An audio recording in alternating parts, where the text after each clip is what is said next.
Welcome back, beloved. If you watched part 1, you already know that a photograph was taken. It was sent to the wrong people. And Kang Min-joon, a man who has never in 20 years moved for anyone, was about to walk through a restaurant door for a reason that had nothing to do with business. If you are new here, welcome to TheStoryVerse TV, the home of heart and soul.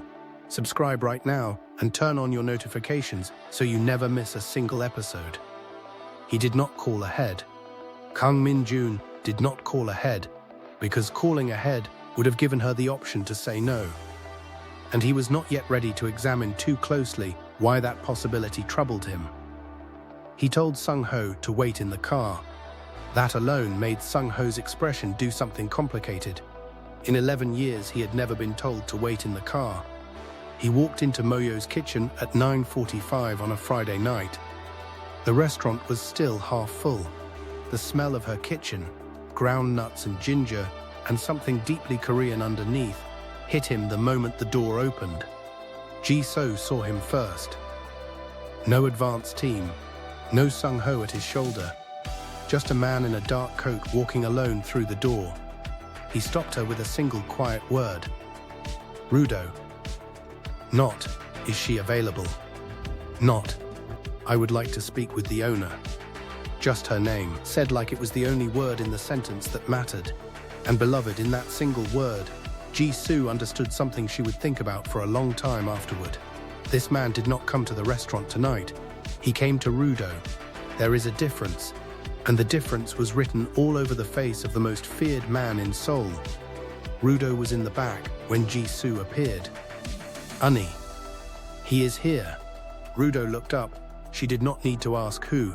She set down her clipboard, smoothed her top, and walked out. She found him standing near the host stand. Not seated, not comfortable. Coat still on, like a man who had not yet decided if he was staying. She stopped a few feet from him, looked at him directly the way she always did. You do not have a booking? She said simply. No, he said. She studied him then, the way she had learned to read her kitchen, what was off, what needed attention, what was close to burning, and she saw it. Beneath the coat, beneath the composure. Something was wrong. Private room, she said quietly. He nodded once. She led him without another word. Now, pay attention, beloved. Because what happens in this private room in the next few minutes is not just a conversation. It is the moment Kang Min-joon does something he has not done in 2 decades. He chooses someone else's safety over his own pride. She sat across from him. No food between them this time. No tea. Just the table and the candlelight and the particular silence that had somehow become comfortable between 2 people who had no business being comfortable with each other at all. Min-joon placed his phone on the table between them. Face up. The photograph was on the screen. Rudo looked at it for a long time without speaking.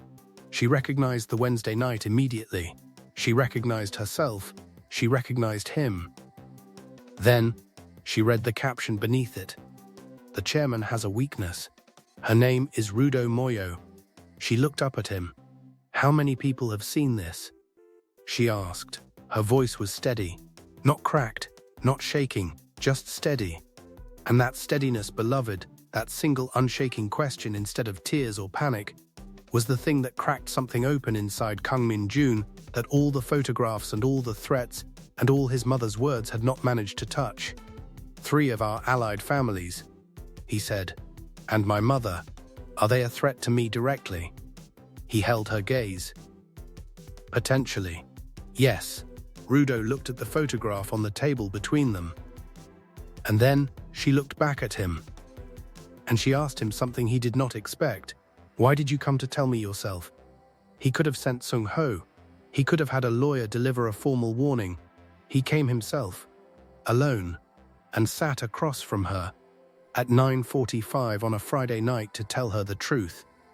Min-joon was quiet for a long moment. Then, very quietly, he said, because you deserve to know. From me. The room was completely still. Rudo looked at him for a long time.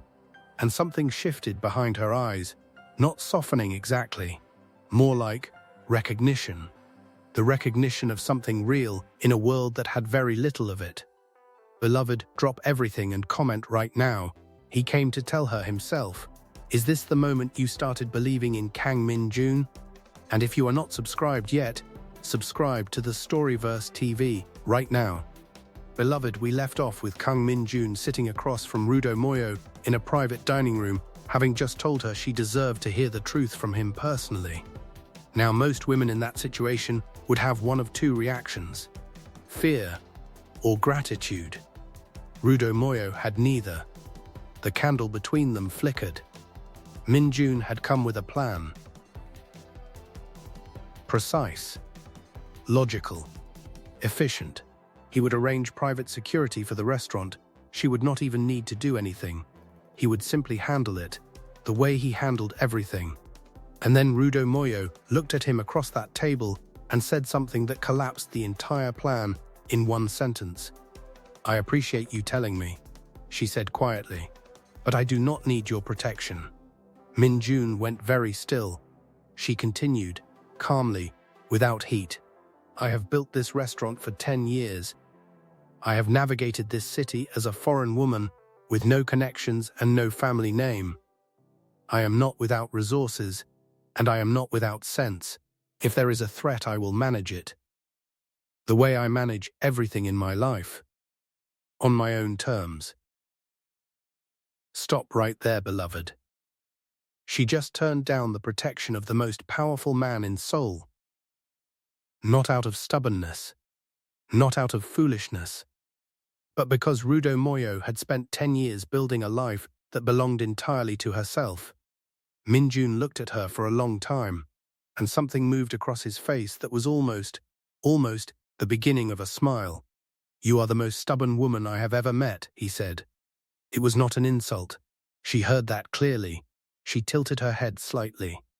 "And you are the first man who has ever said that to me like it was a compliment."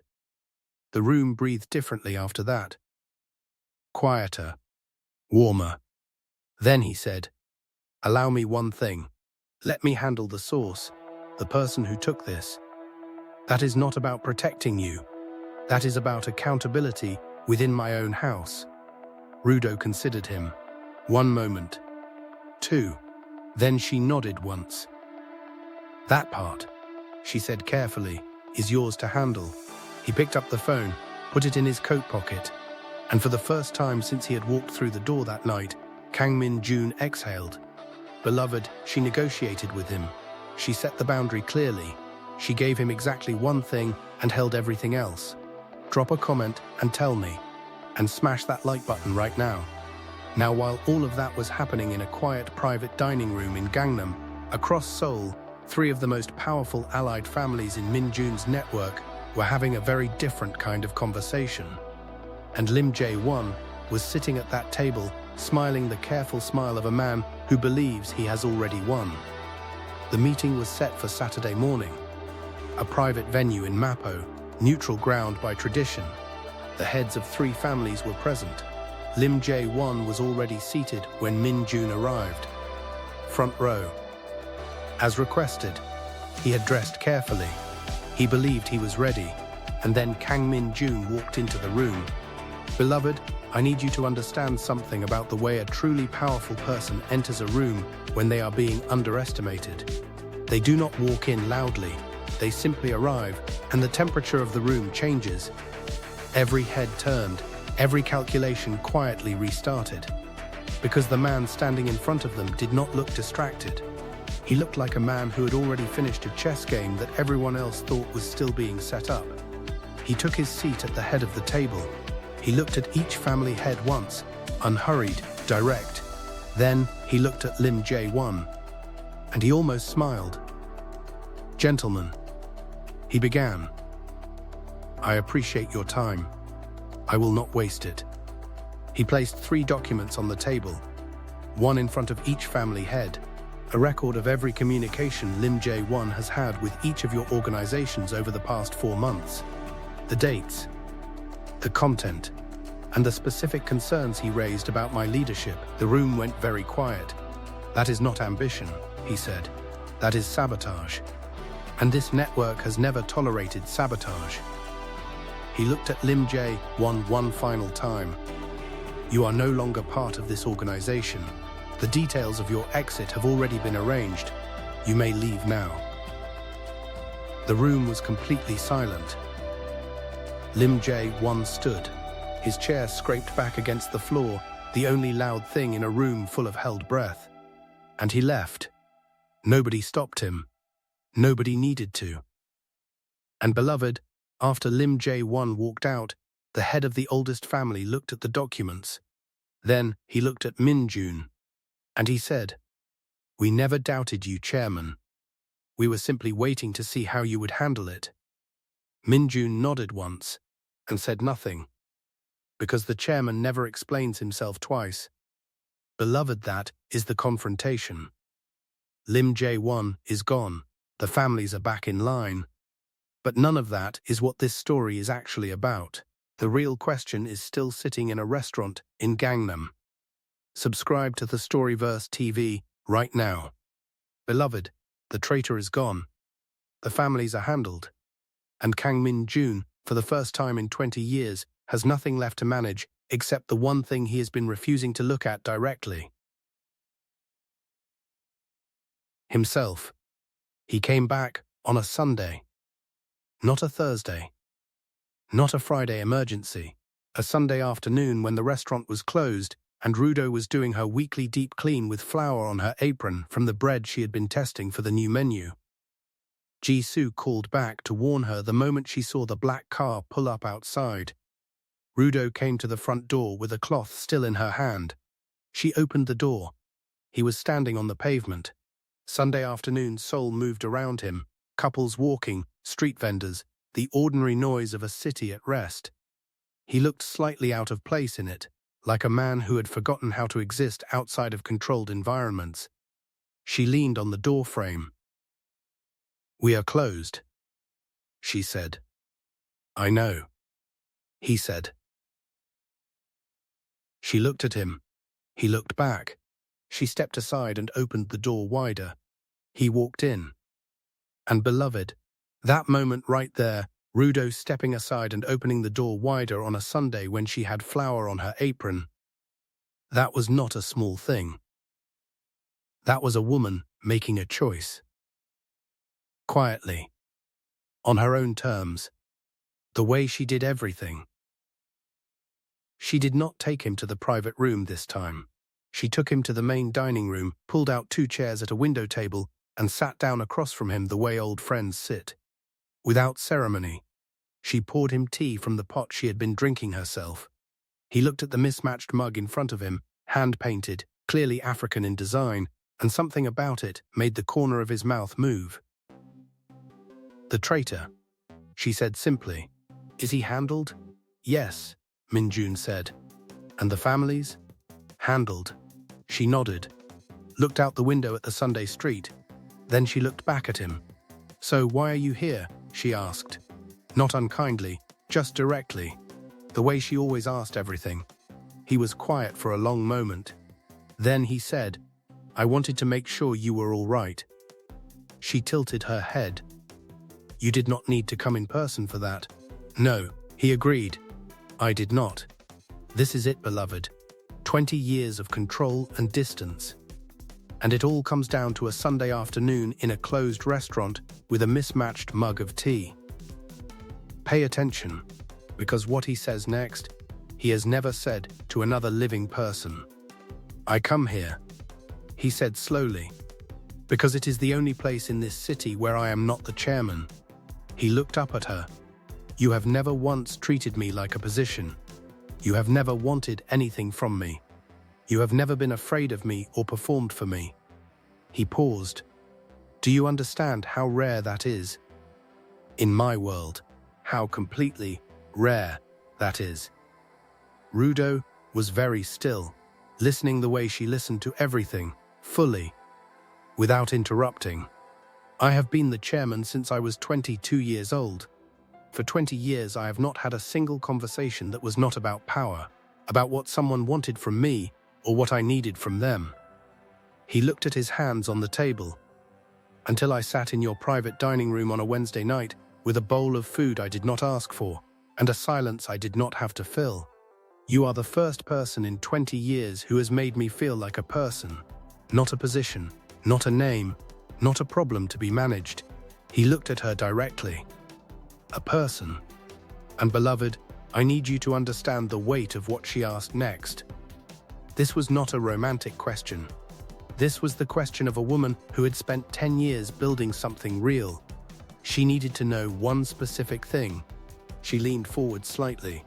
Her voice was gentle, but her eyes were completely direct. "Outside of what you control," she said quietly.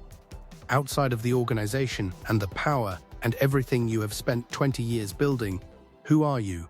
Min-joon. Not the chairman, not the position. Just you. Who is that person? The question landed in the room like something physical. Min-joon looked at her, and for the first time in as long as he could remember, Kang Min-joon did not have an answer. He opened his mouth, and nothing came. Not because he was performing vulnerability, but because nobody, in 20 years, had ever asked him that question. And very quietly, with more honesty than he had managed in 2 decades, he said, "I do not know." 3 words. The most powerful man in Seoul. "I do not know." And Rudo Moyo looked at him for a long moment. Then she nodded slowly. Like his answer, the honesty of it was exactly what she needed to hear. "Then figure it out," she said softly. "I will still be here." "Beloved, stop," she said. "Figure it out. I will still be here." She did not fix him. She did not save him. She simply told him the truth, that she was not going anywhere. That is not a love story. That is a partnership. Drop a comment. Subscribe to TheStoryVerse TV. Beloved, we have arrived. This is the moment the entire story has been building toward. Not a dramatic declaration. Not a rescue.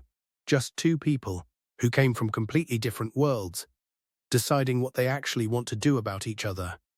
After he left that Sunday, she sat at the window table alone for a long time. The tea had gone cold. The Sunday street had quieted. Her staff had gone home. The restaurant completely still around her. She thought about Zimbabwe, about her mother who had video called and asked when she was coming home. She thought about the 10 years it had taken to build Moyo's kitchen from a lease nobody believed in into something real. She thought about Ji-soo and Dae-ho and her small, fierce, loyal team who showed up every day because she had created something worth showing up for. And she thought about a man who ran the most dangerous organization in Seoul and did not know who he was outside of it. And beloved, here is what separated Rudo Moyo from every other woman in this kind of story. She did not ask herself whether she could change him. She did not ask whether love was enough. She asked herself one very specific question. Can I remain myself inside this? Can I keep my restaurant, my independence, my standards, and still let him into the margins of it without losing any of it? That was the only question that mattered. And slowly, with the same clarity she applied to her kitchen and every other important decision she had ever made, the answer came. Yes. Not because he was powerful, not because he needed saving, but because in every interaction they had ever had, he had never once tried to diminish her. He had simply kept coming back to her table, to her silence, to the only place in his world where he was allowed to be uncertain. And Rudo Moyo decided that this was worth showing up for too. On her terms, as always. She did not call him. She did not send a message. She simply made sure that the following Thursday, Moyo's kitchen private room was reserved. And when Kang Min-joon arrived at exactly 8 o'clock, she was waiting at the entrance of the private room. He saw her immediately, and something in his expression shifted, that almost invisible change she had learned to read over the months. His associates moved toward the private room. He paused. You asked me once, on a Wednesday, what made me stop being afraid that Moyo's kitchen would disappear? She said quietly. He waited. I told you the fear stopped being louder than the love. Yes, he said. She held his gaze. That is still true, she said. About all of it. He looked at her for a long moment, understanding moving across his face slowly, the way dawn moves across a city that has been dark for a very long time. She tilted her head slightly toward the private room. "Your table is ready," she said, and she turned and walked back to her kitchen. No drama, no declaration, no performance, just "your table is ready." And Kang Min-joon stood in the entrance of Moyo's kitchen for exactly 3 seconds. Then he walked to his table, and for the first time in 20 years, he sat down somewhere and felt something that was not power or control or calculation. He felt, simply, that he was exactly where he was supposed to be. And so, beloved, this is where we land. Not with a perfect ending, not with a world that suddenly became simple or safe, because Kang Min-joon's world did not change. But something inside that world had shifted. One small table in Gangnam had become the truest place in it. Moyo's kitchen still opened every day. Rudo still ran it on her terms, warmly, fiercely, without compromise. And on Thursday evenings, at exactly 8 o'clock, a black car still pulled up on the Gangnam street outside. But the man who stepped out had started to change in ways so small that only one person in the entire city would ever notice. He brought her a single plant once. African violet. Left it on the host stand without a note. It was still alive 3 months later. The first time he laughed, genuinely, unexpectedly, he looked startled by the sound of it. "Who are you outside of the position?" He was finding out, with flour on the table between them and mismatched mugs, and the smell of peanut stew and the sound of Seoul outside the window. He was finding out. Beloved, this story is not about a powerful man choosing a woman. It is about a woman who chose herself so completely and so consistently that the most powerful man in Seoul had no choice but to meet her there. On her ground. At her table. That is the heart, and Seoul, that impossible, beautiful, dangerous, honest city, was simply the place it happened. The world they live in is not simple. It is not safe. It does not always make sense. But in a world where almost everything is performance, what they have is real. And that, beloved, is enough. For now. Beloved, Heart and Soul Part 2 is complete. Thank you for riding this story all the way to the end with me. If this story moved you, share it. Send it to someone who needs to hear it. Subscribe to TheStoryVerse TV right now and turn on every notification, because the next story is already being written. TheStoryVerse TV. Where two worlds collide, and nothing is ever simple.